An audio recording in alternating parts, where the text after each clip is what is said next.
Good morning. Good morning from the Bullitt County Historical Society and also from the Hideway, our home right here on historic Savannah Avenue in Statesboro, Georgia. Foxfire magazine began in 1966, written and published as a quarterly magazine by students at Raven Gap Nacoochee School, a private high school in North Georgia. At the time, Raven Gap Nacoochee was also operating as a public high school for students who were residents of Raven County, Georgia. The magazine had articles based on the students' interviews with local people, friends, and relatives about practices in Appalachian culture. The students captured oral history, craft traditions, and other material about the mountain culture. The magazine was named for Foxfire, a term for a naturally occurring phosphorus light that is caused by a fungus that grows on decaying wood, mainly in hardwood forests like those in North Georgia. The light of the fungi ranges from blue to green, depending on the species. I didn't know that. The man who started this great tradition was named Elliot Wiggington, and he was the English teacher. The content was written as a mixture of how-to information, first-person interviews and narratives, oral history, and pure folklore. In 1972, the first of the highly popular Foxfire books was published. It contained personal stories and advice on subjects as wide-ranging as hog dressing, faith healing, snake handling, blacksmithing, and local and regional history. This book achieved bestseller status. Over the years, the school published 11 other volumes of Foxfire. In addition, special collections were published, including the Foxfire Book of Appalachian Cookery, Foxfire, 25 Years, A Foxfire Christmas, and the Foxfire Book of Appalachian Toys and Games.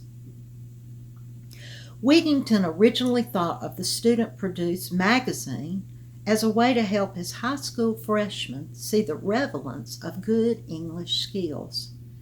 As he and the students developed the journals over many years, he began to develop a full teaching approach, which featured 11 core principles.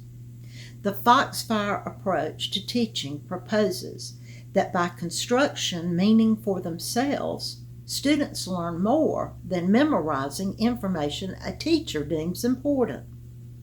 If a student can see the connection of what they do in the classroom to the real world, students are able to learn. Great idea. I just love the topics included in Foxfire. They cover so many things, including making apple butter, banjos, basket weaving, beekeeping, butter churning, corn shucking, dulcimers, faith healing, Appalachian folk magic, fiddle making, haints, American ginseng planting by the signs, hide tanning, hunting tales, moonshining, midwives, old-time burial customs, preserving foods, snake handling, soap making, spinning, square dancing, weaving, wild food gathering, witches, and wood carving.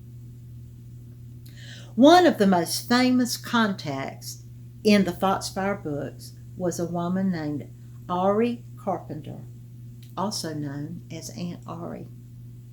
She was immortalized in the play Foxfire, which starred Jessica Tandy. Students who visited Aunt Ari's home were amazed by her simple life and practical skills.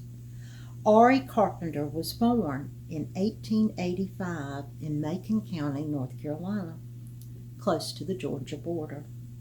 She passed on in 1978 and never traveled more than 35 miles from her home.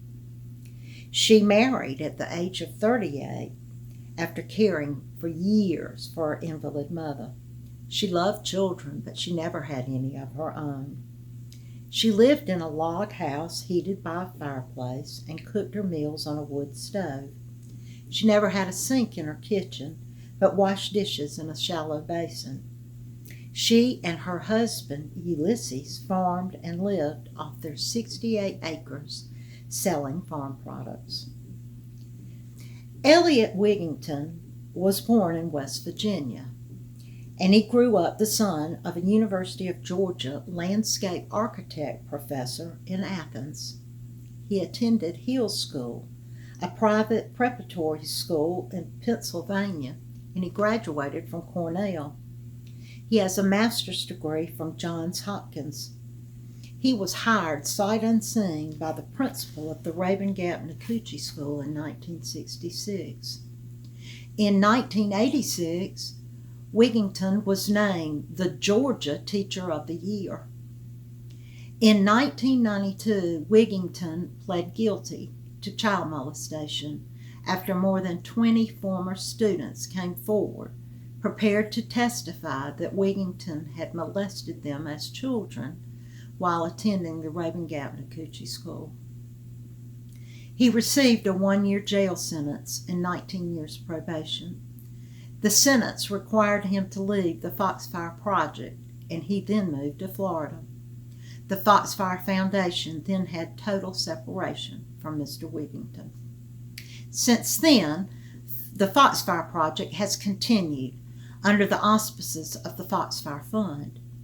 The students and the fund developed a museum in Mountain City, Georgia, consisting of several cabins, a chapel, a gristmill, and over 20 buildings dating as far back as the early 1800s. The University of Georgia Anthropology Department helped to archive 30 years worth of materials, including 30,000 black and white photos and 2,000 hours of oral interviews that are on tape. Bill and I have visited here, and I highly recommend it. It's right on your way to Highlands, just saying. I love the Foxfire books, and I'm proud that I have the entire collection. It's still available on Amazon. Thanks for joining me.